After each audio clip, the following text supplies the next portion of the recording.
구독, 좋아요. 자, 1부 시작하겠습니다. 박상규 시사평론가님 나오셨습니다. 어서 오십시오. 안녕하세요. 네. 예. 자, 델타포스가 움직였다. 이 마두로 관련해서 체포 압송하는 상황부터 좀 살펴볼 텐데요. 델타포스 CIA의 정교한 작전이 시행이 됐다.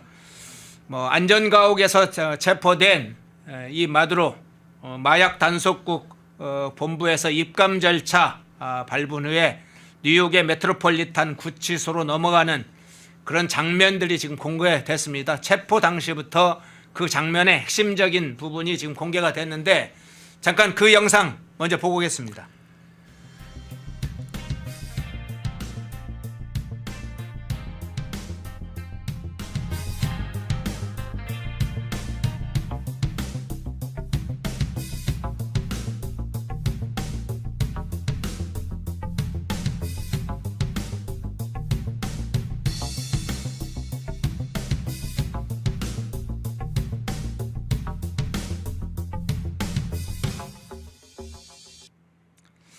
예, 부정선거, 뭐 인권 탄압, 마약 테러리스트, 여러 가지 범죄 혐의가 있는 이 마두로 결국은 이 차베스에 의해 30년 이은 통치 마감이 됐는데 일단 이것부터 좀 미국의 작전 어떻게 보셨어요? 뭐 영화도 이런 영화가 없죠. 1일 새벽 3일 그러니까 3일 새벽이냐 현지 시간입니다. 예. 중남미하고 미국 동부 시간인데 일단 델타포스가 출동을 했죠. 그러니까 여러분 뭐 많이 보시겠지만 헬기가 수면 30m 어마어마하게 낮게 나른 거예요. 초고속으로 날아가게 되면 전혀 방공망에 안 잡힙니다. 델타포스 헬기가 그렇게 날아갔다고 하고 당시에 이 마두로는 중국 특사단을 까라카스 대통령궁에서 접견을 했어요.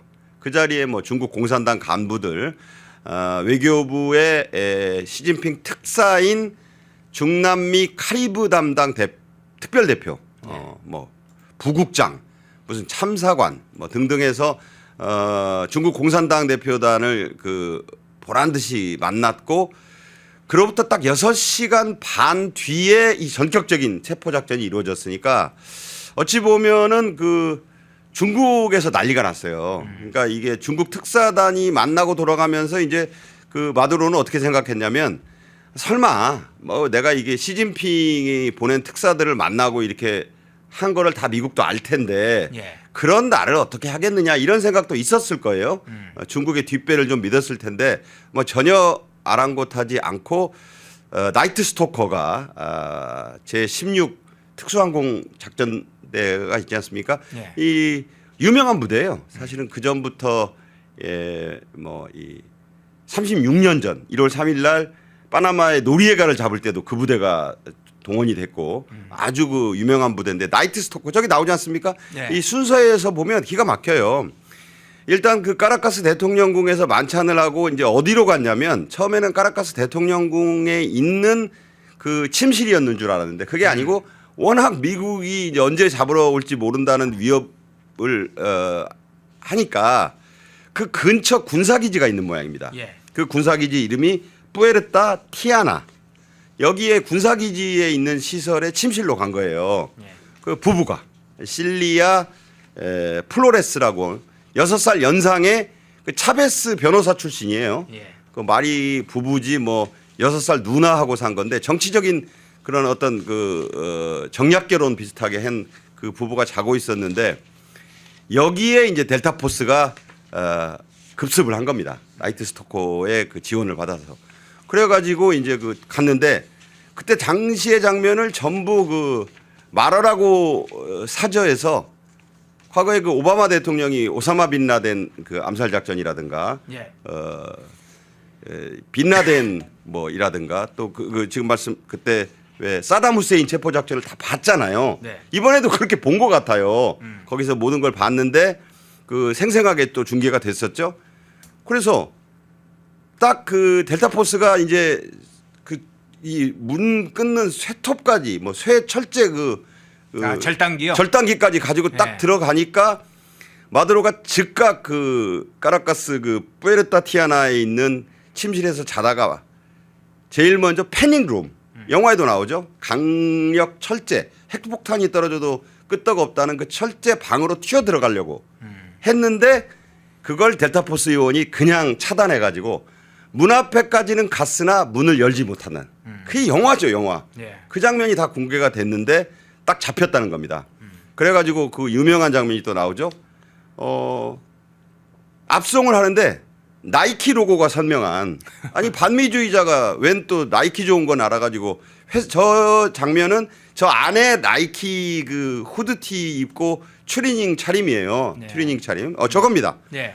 저걸 입고 이제 눈과 귀를 가리우고 수갑에 결박된 채로 체포가 돼서 이게 어디로 먼저 가냐면 그 나이트 스토커가 실어가지고 그 당시에 카리브해에 12척의 미군 그 함정이 대기하고 있었어요. 그 중에 USS 이오지마라는 그 함정으로 이송을 합니다. 그 USS 이오지마의 이오지마는 뭐냐면 2차 세계대전 때 그 유황도라는 게 있어요. 여러분 기억하시겠지만 그 미 해병대가 거기서 그 일본 당시에 그 관동 그 제국주의 그 군대를 아주 박살을 내 가지고 이오지마 상륙 작전이 아주 유명해요. 그 이오지마 유황도의 이름을 딴 배입니다.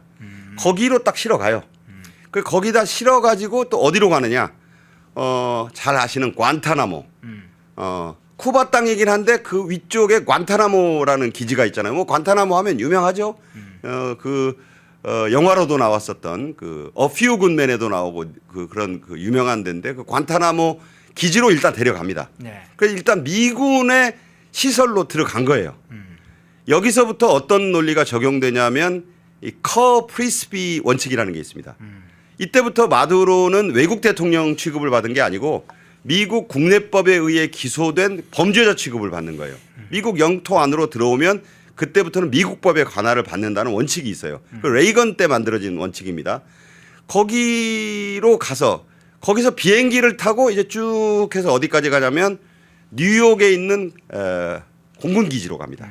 그 공군 기지로 압송이 됐고 거기에서 이제 곧바로 다시 차량으로 그때부터는 FBI가 맡아요. 예. FBI가 맡아가지고 브루클린에 있는 메트로폴리탄 연방구치소 아주 바퀴벌레, 악취 뭐 어마어마하게 열악하기로 유명한 이 구치소에 부부가 같이 수감됩니다. 거기를 일부러 거기를 골랐다는 말이 있어요. 여기에 이제 입감을 시켰고 그때 또 이 마두로가 했다는 그 유명한 영어가 또 공개됐죠. 좋은 밤이다. 굿나잇. 예. 뭐 해피 뉴 이어 뭐 그랬다든가 짐짓 여유를 보였는데 거기서 이제 불안한 밤을 보냈고 당장 미국 현지 시간으로 월요일부터 93살의 노련한 미국 판사의 그 법정에 부부가 서게 된다고 합니다. 예. 자, 지금 방금 얘기했던 부분도 차분히 하나씩 좀 살펴보겠습니다. 여러 분석이 있는데 마두로가 지금 말씀하신 대로 마약 단속국 본부에서 마두로가 이제 이송을 입감 절차를 간단히 마치고 이제 이송을 하는 장면 중에 하나일 걸로 보이는데 지금 좋은 밤 되라 새해 복 많이 받아라 뭐 이런 부분이 내용 말하는 영상이 공개가 됐어요. 그런데 이 백악관이 이걸 왜 공개했을까 이 부분이 참 궁금해집니다. 어떤 차원에서 일단 이제 보세요? 그게 예. 이 미군이 말하는 이른바 서지컬 스트라이크라는 게 있어요. 네. 외과 수술식 공격이라 그래가지고 김정은에게도 검토됐던 이른바 참수 작전이죠. 디캐피테이션 오퍼레이션. 그러니까 뭐냐면 딱 그 목만 따는 겁니다. 네. 김정은에게 미군이 상정하고 연습했던 작전의 이름이 티크 나이프예요. 티크 나이프가 뭐냐? 여러분 빵 자를 때 쓰는 그 목재 칼 있죠. 그러니까 칼인데 나무 칼이야. 근데 이게 어떻게 작전 이름이 되느냐? 미군 특수부대는 그 목재 칼 하나 가지고도 적을 소리 없이 신속히 죽일 수 있다는 겁니다. 그래서 그 작전 이름이 김정은 참수 작전의 이름이 티크 나이프예요. 그러니까 이번에는 그 작전 저 이름이 뭐냐? 단호한 과감한 결의, resolute resolve라는 자꾸 영어 써서 죄송합니다. 과감한 결의라는 그런 작전인데 그 김정은 참수 작전하고 아주 유사해요. 네. 그러니까 이번에 김정은이 어마어마하게 놀랐다고 그러는 거예요. 그러니까 그래가지고 이제 저 작전이 있고 난 뒤에 이재명이 중국 방문에 나서기 4시간 반 전에 동해상으로 SRBM 2발을 쏘아 올렸죠. 그 얘기는 조금 이따 또 하겠습니다만 예. 어쨌든 김정은의 그 간을 아주 오그라들게 만드는. 왜냐하면 과거 걸프 전쟁 때 김정은의 아버지인 김정일도 그때 한 몇 달간 나타나질 않았어요. 저 지하 깊숙한 곳에 있는 벙커에 숨어 있었다. 그러니까 미군이 그때도 사담 후세인 잡아가는 걸 보고 깜짝 놀랐고 이번에는 아니 중국 대표단을 특사단을 그렇게 많이 만나고 나서 군사기지에 있는 은신처에 침실에서 자고 있는데 그걸 미군이 그냥 소리 소문도 없이 그냥 가가지고 문을 따고 들어가서 딱 잡아냈다. 그게 아까 말씀드린 대로 서지컬 스트라이크, 외과 메스로 환부만 도려내는 방법이에요. 그러니까 이 방법을 보면 아니 지금 그 제럴드 포드함 같은 그 항공모함 전단 같은 게 벌써 몇 달째가 있었거든요. 카리브해에. 네. 그렇다면 저 항모가 제럴드 R 항모가 만약에 R 포드함이 만약에 어디 저 동해안이나 일본 연해에 그 만약에 들어오면 얼마나 불안하겠어요. 이 봤지. 그 저 나이트 스토커에다가 델타 포스가 움직이면 그냥 뭐 어떻게 무슨 저 그 발표된 거에 따르면 사상자가 처음에는 한 명도 없다 그랬는데 항공기 한 대가 이제 방공망에 습격을 받아가지고 몇 명 다친 모양이에요. 네네. 그런 거 이외에 비행에는 이상이 없으니까 뭐 격추된 것도 아니고 사망자가 단 한 명도 없습니다. 얼마나 전격적으로 이루어진 작전인지 이게 그 트럼프 대통령이 명령을 내린 지 딱 3시간 만에 그러네요. 그리고 카라카스에 그 이 델타 포스가 들어간 지 정확히 1시간 6분 만에 끝난 작전이에요. 네. 그러니까 무슨 어디 가서 드라마 하나 보는 시간에 끝난 거예요. 그러고 났는데 뭐 그 트럼프 그러니까 저 마두로의 측근들 뭐 그 저 국방장관 그 아주 차베스주의자로 유명한 까베요라는 내무장관 뭐 손쓸 사이도 없이 끝난 작전이기 때문에 김정은이 얼마나 놀랐는지는 뭐 짐작이 간다. 그래서 그 외과 수술식 작전을 이번에 트럼프 대통령이 유감 없이 전 세계에 보여준 것이다. 그러니까 더 이상 미국을 뭐 중국이라든가 러시아가 그동안 뭐라고 불렀습니까? 종이 호랑이, 페이퍼 타이거라고 불렀는데 이번에 그 페이퍼 타이거가 아니라 진짜 맹호였음을 그것도 비호, 나르는 호랑이였음을 보여준 것이다. 저는 그렇게 평가합니다. 예. 지금 마두로가 지금 수감되어 있는 장소도 좀 궁금한데요. 보통 이제 우리가 뭐 미국의 이 구금 시설 중에 가장 많이 알고 있는 곳은 이 쿠바섬 동부 쪽에 있는 관타나모를 좀 많이 알고 있잖아요. 네, 관타나모 잠깐 갔었다고 아까 말씀드렸죠. 예. 네, 그런데 지금 이제 수감된 곳은 메트로폴리탄 구치소. 이것도 악명 높은 사실은 범죄자들이 많이 수감됐던 곳으로 알려져 있는데 이 메트로폴리탄 구치소 여기에 지금 구금시킨 이유는 어떤 뭐 법적인 어떤 근거가 있습니까? 그것도 그러니까 법적인 근거는 다시 한번 말씀드리지만 미국 네. 법에는 사람 이름을 딴 게 많아요. 네. 커라는 사람과 프리스비라는 사람의 이름을 붙인 커 프리스피 원칙. 그러니까 마두로는 지금 그 유엔 헌장을 위반했네, 미국 의회의 승인을 안 받았네 하는 국내외적인 비판이 있는 건 사실입니다. 네. 그래서 안보리가 지금 뭐 소집된다고 하는데 안보리가 소집된다 한들 중국, 러시아가 미국이 하는 일에 상임이사국으로서 이제 뭐 결의안 같은 걸 내려고 할 텐데 네. 상임이사국 5개 나라 중에 미국이 당사국이고 영국과 프랑스가 있잖아요. 네. 동의할 리가 없어요. 그러니까 유엔이 할 수 있는 일은 거의 없다. 그러면 커 프리스비 원칙은 뭐냐? 외국 대통령을 잡아온 게 아니라 국내법을 위반한 사범을 USA jurisdiction 미국 관할권으로 잡아오면 그때부터는 마두로는 미국 외국 대통령이 아니라 미국의 마약 사범이자 무기 밀매 사범인 거예요. 일개 범죄자가 되는군요. 그렇게 만드는 거예요. 그래서 네. 그 원칙에 따라서 이 재판을 하는데 관타나모는 그래도 아무리 미국 미국 군사기지가 있습니다만 쿠바 땅이잖아요. 네. 사실은 그 지금 중남미의 핑크 타이드 그 공산주의 물결이 일렁이는 나라 가운데 반미 국가로 딱 두 나라가 강력한데 그게 쿠바하고 콜롬비아입니다. 콜롬비아 대통령은 구스타보 페드로인가 그런 사람이 있는데 그 사람은 좌파 게릴라 출신이에요. 예, 예. 그래가지고 이 콜롬비아가 지금 UN 이사국인데 그래서 안보리를 소집해달라고 요구를 했거든요. 그 다음 타겟은 쿠바와 콜롬비아라는 얘기가 지금 공공연히 나옵니다. 네. 그렇다면 쿠바 기지에다 놓고 재판하기에는 좀 부담스럽지 않겠어요? 그러니까 쿠바 기지에 상징적으로 관타나모 기지에 좀 잠깐 놔뒀다 그래요. 두 부부를. 그러다가 이제 이오지마 함에서 말씀드린 대로 쿠바 관타나모 기지. 그런데 이제 굳이 그렇게 위험을 감수할 필요가 없다. 그래서 또 정치적으로는 그 브루클린의 이 메트로폴리탄 구치소, 연방 구치소는요. 얼마 전에 그 우리 300여 명의 그 근로자들이 조지아주에 조지아주에 네. 있는 서베나에 있는 그 공장에서 체포돼 가지고 갔을 때도 더럽기로 유명한 그 구치소로 보냈잖아요. 근데 네. 이 메트로폴리탄 연방 구치소는 지금 조란 맘단이라고 하는 이슬람계 시장이 이제 뉴욕 시장이 됐지만 연방 시설이에요. 네. 브루클린에 있어요. 근데 여기는 그냥 미국의 그 거물 범죄자들도 아주 치를 떠는 곳이에요. 가장 대표적으로 제프리 앱스타인이 여기 있다 죽었어요. 아, 그러네요. 오죽하면 자살을 했을까. 그런 데로 보내는데 뭐 수시로 정전이 이루어지고 뭐 간수 부족에 뭐 물 안 나오고 밥은 아마 지금 그 마두로는 평생에 그런 끔찍한 밥을 처음 먹어볼 것이다.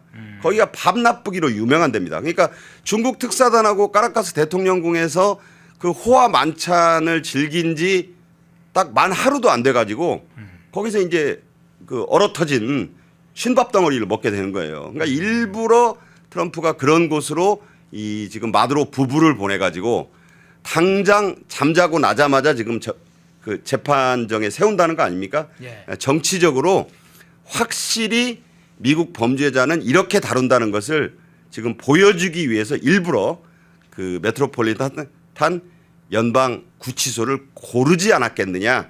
이게 지금 전문가들의 시각이고 저도 거기에 동의합니다. 자, 마두로의 체포, 구금과 관련된 그 상황을 우선 좀 진단을 해봤는데 당시에 미국이 군사작전에 돌입하 그 시점에서 있었던 일 중에 중요한 포인트 하나를 좀 살펴봐야 되겠죠.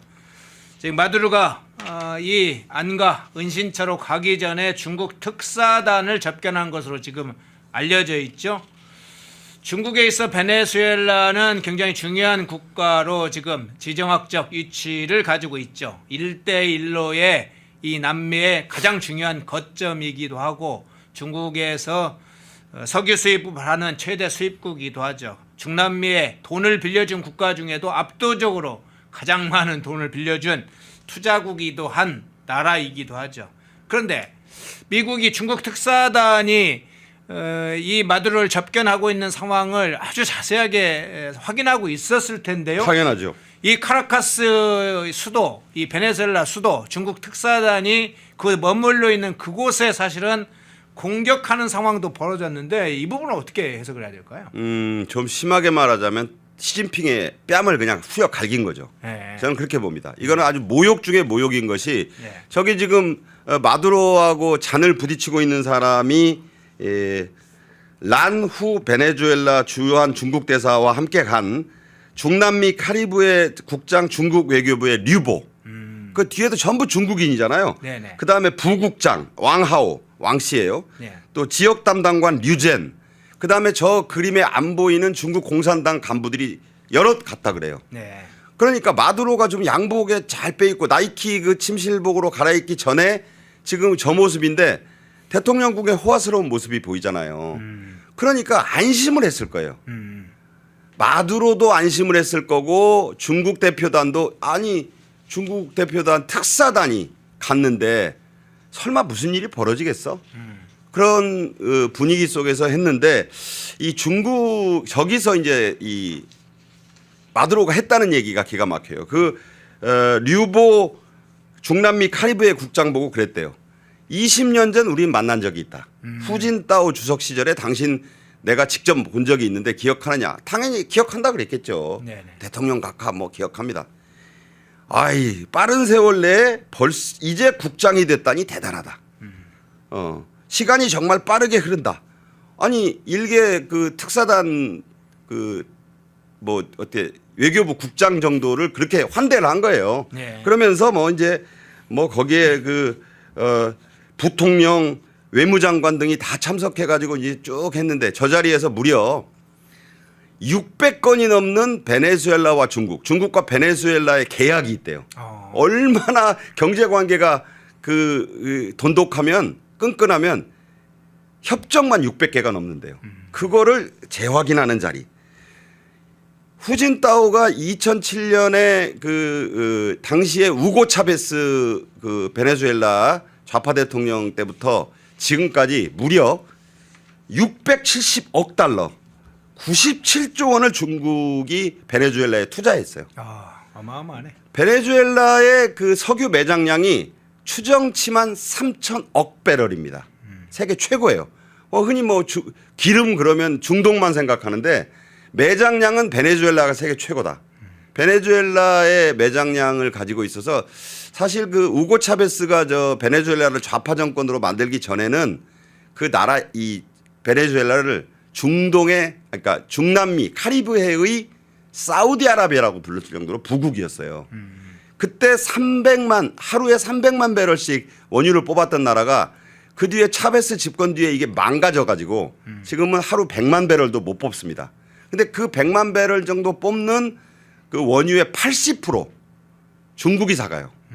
그러니까 중국은 사실은 베네수엘라 좌파 정권의 입장에서 보면은 그냥 경제적 아버지예요.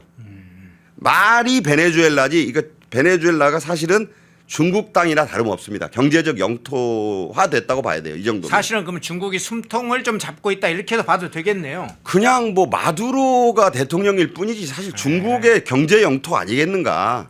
그러니까 이것을 더 이상 트럼프 정권이 좌시했다가는 안 되겠다. 그런데 자꾸 석유 얘기를 꺼내자면 여기에 원래 그 미국 정부가 그 유명한 이 엑손모빌 등의 그 거대 석유 메이저들이 들어가 가지고 수십조 원을 부어 가지고 네. 거기다 석유 시설을 다 만들어 놨었어요.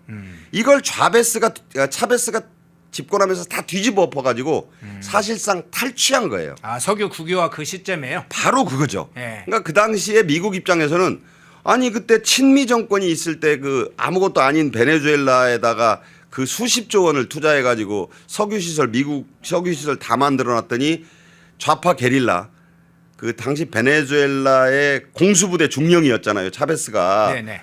쿠데타 한 번 실패하고 또 다음에 92년에 또 시도해 가지고 집권한 뒤에 엄청 해먹었잖아요. 네네. 그러면서 미국의 석유 메이저들이 만들어 놓은 수십조 원의 미국 석유 시설을 다 탈취한 거나 다름없습니다. 트럼프의 이번 공격은 어쨌든 그것을 되찾는다는 의미가 있고 이게 중국의 경제에 심대한 타격을 줄 거잖아요. 이제 중국 쫓아낼 거 아닙니까? 예. 이러다 보니까 이 사건을 단순히 무슨 그 마두로 잡아온 걸로 보지 않고 그 사실상 미국이 자신의 앞마당이나 다름없는 그 카리브에 넘어가면 바로 베네수엘라예요. 네네. 관타나모에서 코앞이고 베네수엘라에 들어와 있는 중국 자본을 뿌리 뽑겠다는 것을 이번에 보여준 겁니다. 거기에 대단히 큰 의미가 있고 시진핑이 지금 이재명 만나고 있을 정신이 없어요, 솔직히. 지금 완전히 트럼프한테 제대로 한 방 맞았고 지금 얼얼할 겁니다. 그래가지고 지금 아직도 그 중국 대표단 특사단이 이 사태 터지고 막 중국 외교부로 엄청나게 급전을 날렸다고 그러잖아요. 그러니까 이제 완전히 사전 통보도 하지 않고 때린 거니까 지금 아마 중국이 지금 성명을 하나 내고 뒤에 말이 없어요. 예, 그 후에는 소식이 좀 없네요. 자, 중국이 만약에 이걸 개입한다고 치면 네. 그 고물 디젤 그 항모를 타고 태평양을 건너겠습니까? 중국이 군사력이 아무리 있다 그래도 카리브해에 있는 베네수엘라에 어떤 영향도 미칠 수가 없어요. 그러다 보니까 지금 중국 네티즌들은 뭐라고 분풀이를 하고 있냐면 대만 우리 코앞에 있으니까 대만을 미국식으로 때리면 되겠네 우리도 그런 얘기가 지금 오늘 아침에 나오더라고요. 그런데 제가 보기에는 그랬다간 정말 중국은 큰일 날 것이다. 왜냐하면 중국이 대만을 점령하는 사태가 오면 이거는 미국이 그걸 시나리오에 넣고 있어요. 이게 또 어떤 의미가 있냐. 이재명 정권이 지금 그 어떤 입장을 딱 한 줄 내놨냐면 베네수엘라의 평화적 사태 해결을 바란다. 이거 한마디. 애매한 입장을 내놓고 지금 이재명이 갔거든요. 예. 지금 한중 정상회담을 할 정신이 중국은 지금 없을 것이다. 이렇게 봅니다. 예. 자, 또 다른 차원에서 한번 좀 이 문제를 한번 보겠습니다. 이게 역사적으로는 국제정치학적으로 좀 어떤 차원의 문제인지도 한번 같이 살펴봐야 될 것 같은데요. 자, 마두로가 이 델타포스에 의해서 체포된 이날이 공교롭게도 36년 전에 이 파나마의 실권자였던 사실 사령관이었던 이 파나마의 실권자 마누엘 노리에가, 우린 노리에가라고 보통 이제 기억을 하죠. 네. 이 노리에가가 미군에 결국은 투항했던 그 날이다. 그래서 뭐 그냥 이론가 국제정치학자들은 야, 남미에 있는 이 반미 독재 정권이 교체되는 아주 묘한 날짜다. 평행 이론이 작동하는 거냐? 그러면서 노리에가와 이 마두로의 몰락 이런 문제에 대해서 분석하는 분들도 있던데 어떤 차원에서 보세요? 정말 평행 이론이 맞죠. 원래 이 작전은 2025년 12월 말에 계획이 됐다고 합니다. 예. 켄터키주에다가요. 아까 말씀드린 그 군사기지 푸에르토 뭐죠? 제가 워낙 그 군사기지와 똑같은 베네수엘라 용어라 예, 더 어렵죠. 스페인어라 제가 잘 스페인. 하여튼 그 군사기지에 있는 것과 같은 이 시설을 만들어 놓고 몇 달간 연습을 했대요. 예. 그 델타포스가. 그러니까 이미 이 작전은 사실 공개된 작전이나 다름없을 정도로 대놓고 했어요. 예. 그러니까 뭐 푸에르타티아나에 있는 그 패닉룸을 만들어 놓고 델타포스가 연습을 엄청나게 했다는 사실이 공공연하게 알려졌다니까요. 그러니까 사실은 마두로나 중국이나 언제 칠든 칠 거라는 걸 알았어요. 그러니까 일부러 중국 특사단을 끌어들여 가지고 방어막을 친 건데 이것을 이제 깼다는 거는, 그리고 날짜를 딱 1월 3일에 맞춘 건 자 1990년 정확히 36년 전이 되겠죠. 네. 1월 3일 날 노리에가가 이제 언제 이제 정권이 무너지냐면 그 1년 전인 1989년 12월 20일로 돼 있습니다. 네. 그때 이제 당시 아버지 부시 대통령 헤럴드 워커 부시 대통령이 시절인데 2만 5천 명의 미군을 투입합니다. 파나마에. 뭐 그때 이제 워낙 옛날이라 저도 그때 이제 30대 20대 후반이고 그래서 이제 잘 기억은 나지만 정확하지는 않습니다만은 그 당시에 이제 2만 5천 명의 미군 병력이 일단 파나마의 노리에가 정권을 무너뜨렸는데 노리에가가 이제 원래 친미 군인이었잖아요. 그러다가 입장을 싹 바꿔가지고 반미 노선으로 돌아서니까 이 로널드 레이건 대통령이 화가 나가지고 그걸 그 정권을 무너뜨린 거예요. 네. 그리고 나서는 그 후임자인 이 CIA 국장 출신의 아버지 부시가 이제 그 추적 작전을 계속 벌였는데 노리에가가 파나마에 있는 바티칸 교황청 대사관으로 가서 숨습니다. 그러니까 또 이 교황령에 들어가면은 못 잡을 거라고 생각한 것이 역시 그 친미 이 정보군인 출신이거든요. 그래가지고 거기 가서 숨어서 농성 아닌 농성을 했어요. 예.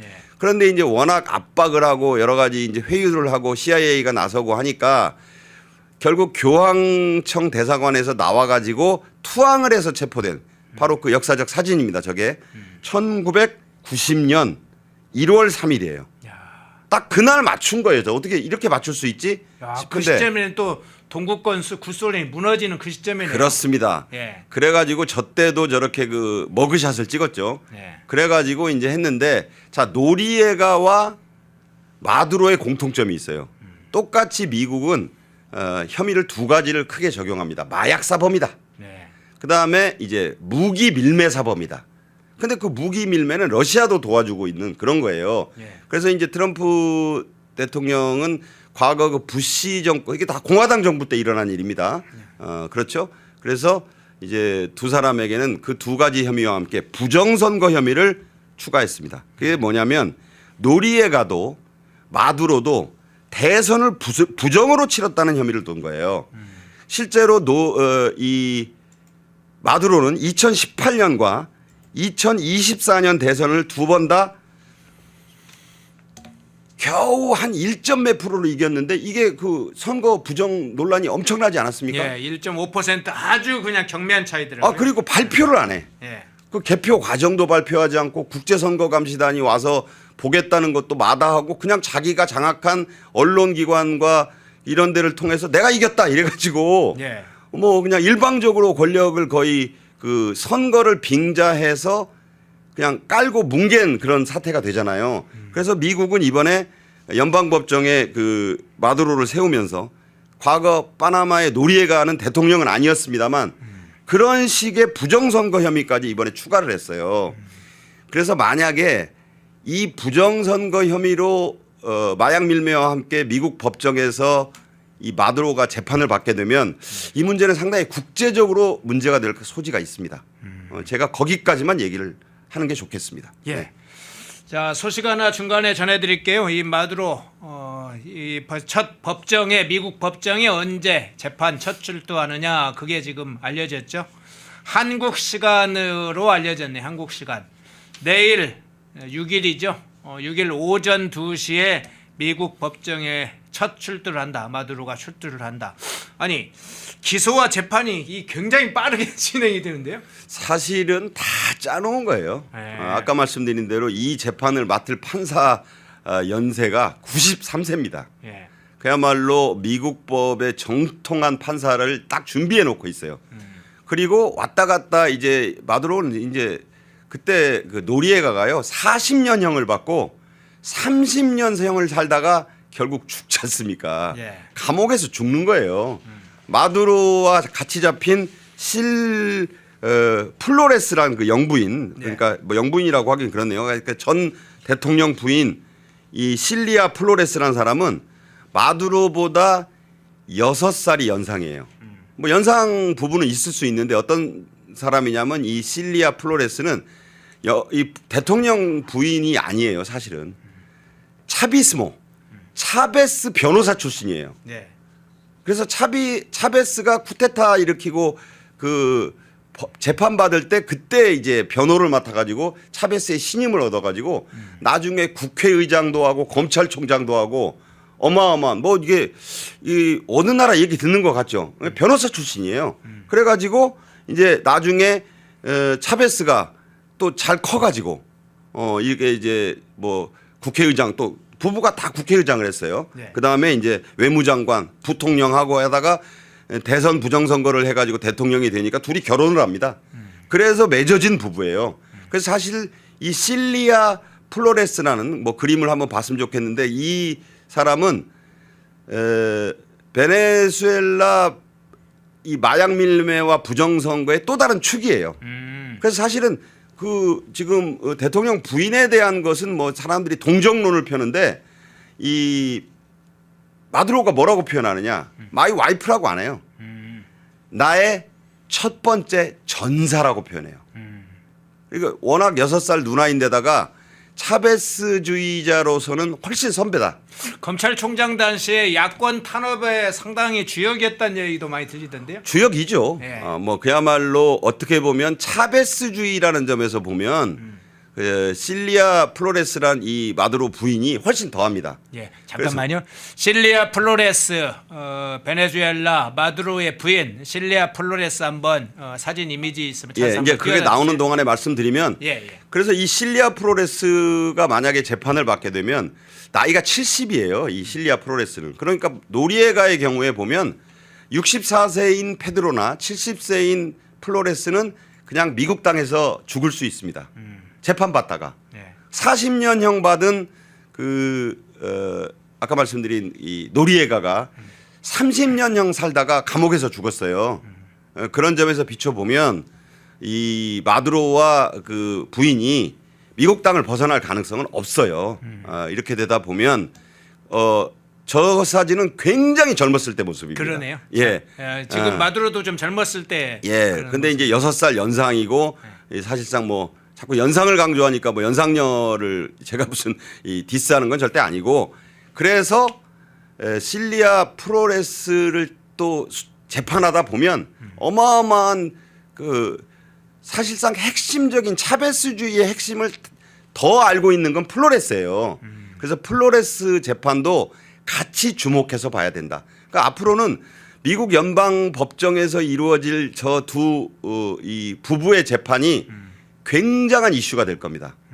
중국과의 계약 관계에서의 비리도 어마어마하게 나올 거라고 저는 생각을 해요. 여기에 앞으로 뉴스에 초점을 좀 맞춰서 우리가 볼 필요가 있는데 한국 언론이 과연 제대로 이걸 중계할지는 잘 모르겠습니다. 예. 네.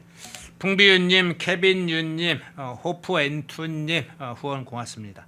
자, 그런데 이 마두로 체포 영상 구금 과정까지 영상이 공개되고 당시에 델타 포스가 투입이 돼서 또 베네수엘라 관련된 미국의 군사작전이 공개되면서 이재명 정부는 지금 아까 말씀드린 대로 간단하게 뭐 평화 관련된 이야기, 안전 관련된 얘기 많이 하고 별다른 입장을 밝히지 못하고 있는데 오히려 한국의 좌파들이 곳곳에서 지금 커뮤니티 이런 데서 이 미국이 마두로 체포했다고 엄청나게 반발 또는 집단적 반발 일종의 발작 증세 비슷한 증세를 일으키고 있는 상황인데 이 상황 어떻게 보시고 이게 이제 이재명 정권에 미칠 영향은 또 어떻게 보세요?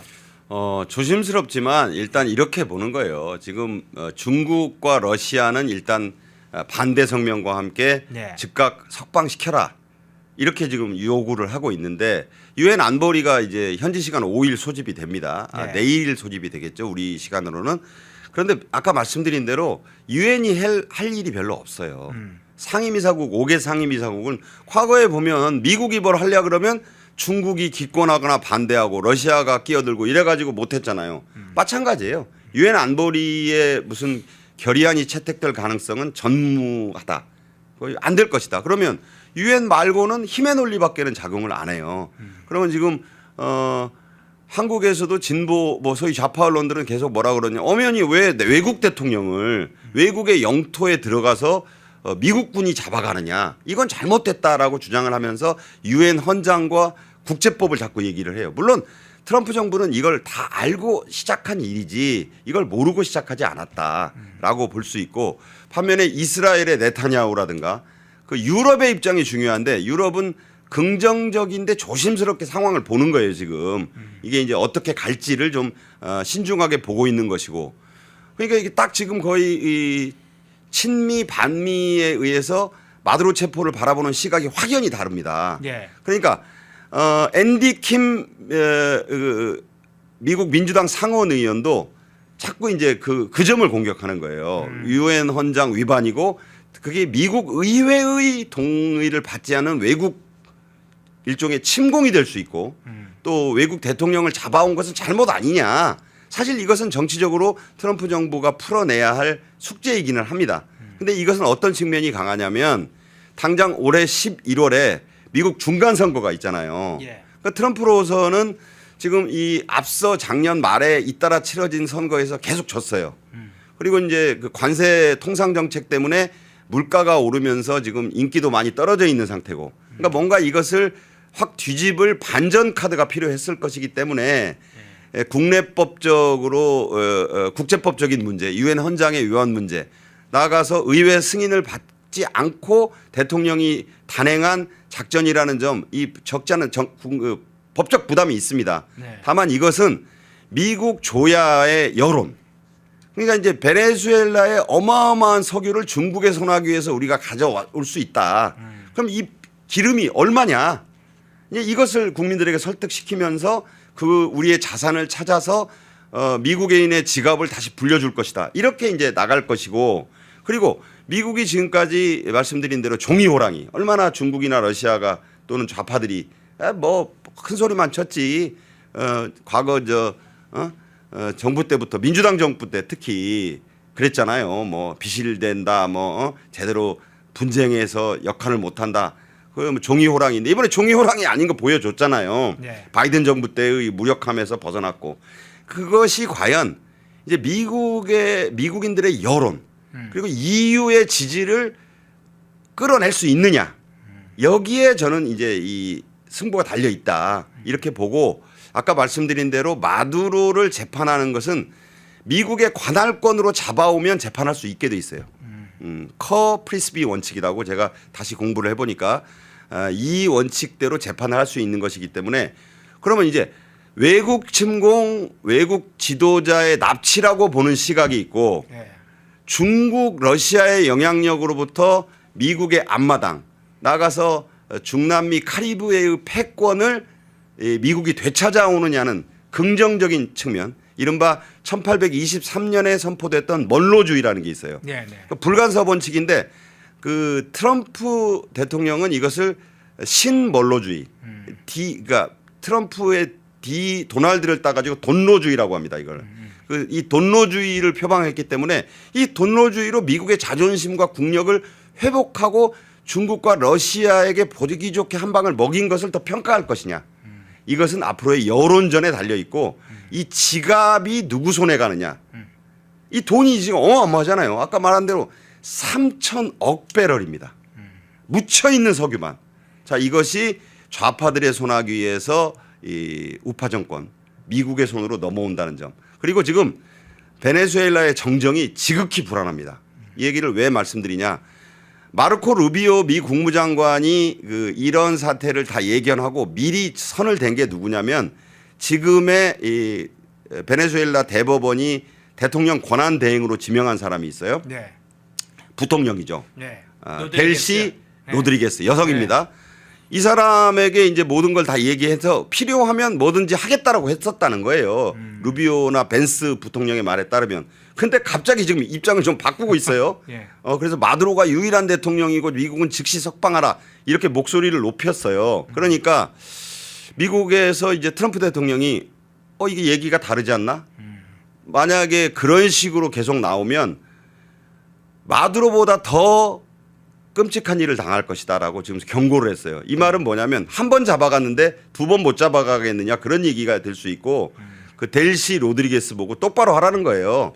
근데 델시 로드리게스를 바라보는 시각은 또 이게 있습니다. 지금 카베요라고 강경파 내무장관이 총차고 지금 카라카스 시내를 다니고 있다는 거예요. 그러니까 아직도 무력이 완전히 진압이 안 된 거예요. 그리고 또 로페즈라고 하는 그 국무장관, 그러니까 국방장관, 그러니까 누구냐, 마두로가 임명했죠. 네. 여기도 입장이 선명하지가 않아요. 근데 미국이 여기서 어떤 조치를 취했냐면 베네수엘라의 좌파의 신이 있잖아요. 우고 차베스. 그 무덤이 어디 있냐면 카라카스 대통령궁이 바라다 보이는 해발 1000m 산 위에 있어요. 산악 요새. 꾸아르텔 넬라 몬타냐. 죄송합니다. 스페인어 잘 못하는데 산악 요새란 뜻이에요. 네. 여기에 무덤이 있어요. 여기를 이번에 델타 포스하고 나이트 스토커가 가가지고 때렸어요. 폭격을 했어요. 그건 뭐냐? 더 이상 우고 차베스는 너희들의 신이 아니다라는 걸 보여준 거예요. 자, 그렇다면 베네수엘라 국민들도 지금 반으로 나뉘어져 가지고 성족이 불태우는 사람도 있고 미국 왔다고 환호하고 나팔 부는 사람도 있어요, 지금. 자, 그렇다면 이 까베요나 이 로페즈가 딴 마음을 먹지 못하도록 델시 로드리게스가 딴 소리 안 하도록 미군이 이제 카드를 두 가지 제시할 수 있다는 거죠. 예. 뭐냐, 하나는 그냥 협조를 할 것인가, 아니면 까베요와 지금 로페즈나 나가서 델시 로드리게스 부통령, 대통령 권한대행까지 미군이 체포해서 미국 법정에 또 세울 수 있다는 거예요. 네네. 조용히 떠나서 뭐 이 협조를 하든지 아니면 조용히 떠나든지 아니면 미국에 또 잡혀오든지 세 가지 선택지를 제시할 거라는 얘기입니다. 아직 베네수엘라 사태는 여전히 들끓고 있는 활화산과 같다. 이재명 정권 여기서 잘해야 됩니다. 네. 자, 북한 문제도 잠깐 한번 그럼 여쭤볼게요. 마침 이 마두로 체포 직후에 북한이 탄도미사일을 발사를 했습니다. 북한의 이 입장은 공개가 됐어요. 뭐 마두로 관련해서도 북한이 입장을 발표를 했는데 이제 그 내용을 보면 뭐 이런 내용이 있습니다. 이 주권 침해다 이런 이제 내용들을 이야기를 합니다. 자, 그 내용 한번 좀 살펴볼까요? 북한 잠깐만요. 예, 북한에서 북한 외무성에서 발표를 했습니다. 이 마두로 체포에 대해서 미국은 불량배다, 불량배 본성이 드러났다, 주권 침해 사항이고 상습화한 것이다. 뭐 이런 내용으로 지금 입장은 발표를 했는데 이번 탄도미사일이 일종의 마두로 체포에 대한 북한 측 방식의 저항이라고 봐야 될지 아니면 지금 이제 한중 정상회담도 진행되고 있잖아요. 아니면 준비된 북한 측이 오히려 마두로보다는 다른 차원의 어떤 이 탄도미사일 발사일지 어떤 차원에 보세요? 자, 두 가지 측면이 있는데 비율의 문제가 좀 있다고 봅니다. 예. 저 미사일 두 발은요. 마두로 체포 직후에 쐈다는 의미도 있는데 이재명이 시진핑 만나러 가기 4시간 반 전에 쐈다는 의미도 있어요. 아, 예. 시점을 잘 봐야죠. 그리고 저 미사일을 일본 측에서도 관측했고 미국 정보당국도 관측했고 우리가 제일 늦게 이제 발표를 했는데 네. 사거리가 900에서 950km의 SRBM입니다. 한반도와 일본이 사정권이에요. 저게 미국을 노렸다면 얘기가 다르죠. 그러니까 SRBM인데 1000km가 안 돼요. 고도 50km. 그리고 이게 회피기동, 변칙기동을 해요. 예. 그리고 극초음속 마하 5 정도로 아주 빠른 거. 화성 11 마형. 김정은이 작년 열병식 때 공개했던 거예요. 자, 이런 걸 왜 쐈겠느냐? 이거 시진핑 욕이죠. 이재명이 시진핑 만나러 가는데 자꾸 나보고 무슨 북한 비핵화, 한반도 비핵화를 뭐 이렇게 얘기하면 택도 없는 소리다 이거예요. 저거는. 그러니까 뭐냐면 시진핑이 김정은에게 행사하는 영향력의 한계를 보여주는 거예요. 아니 조용히 있어야죠. 따거 만나러 이재명이 가는데 큰형님 만나러 저런 거 쏘면 되겠습니까? 그리고 저게 만약에 마두로 체포에 대한 트럼프에 대한 항의라면 저걸 사거리 900에서 950km짜리를 쏘면 되겠어요? 예. 미국 동부 해안이나 어디 뉴욕 메트로폴리탄까지 가는 걸 쏴야지. 그건 아니잖아요. 그러니까 잘 봐야 된다. 그러니까 이것은 두 가지 측면. 아, 우리도 그렇게 만만하게 당하지는 않을 거야. 우리도 무기가 있어라는 걸 이제 김정은은 드러내 보이고 싶었던 측면도 있고 이재명이 시진핑 만나러 가는데 자꾸 뭐 비핵화가 어떻고 한반도 무슨 비핵화 문제를 자꾸 꺼내들려 하면 우리는 말 안 들을 거다. 예. 왜냐하면 저런 기술은 중국이 준 게 아니에요. 저 푸틴이 준 거예요. 푸틴이 지금 러시아의 그 군사력, 특히 원자로니, 뭐 핵잠수함용 기술이니, 탄도미사일의 대기권 재진입 기술이니 이거 다 지금 푸틴이 주고 있다고요. 파병 대가로. 네. 그러니까 시진핑을 만나봐야 이재명이 이제 시진핑한테 얘기할 거 아니에요. 좀 어떻게 북한 문제. 그럼 분명히 잘 아시다시피 요새는 내가 모택동 때처럼 뭐 후진따오 때처럼 우리가 북한에 대해서 발언권이 이렇게 안 세다는 얘기를 할 거예요. 조중 우호경가를 통해서 물자 대주는 거, 중유 좀 주는 거 이외에는 김정은이 특별히 지금 시진핑에게 뭐 큰 부담이 많지 않다.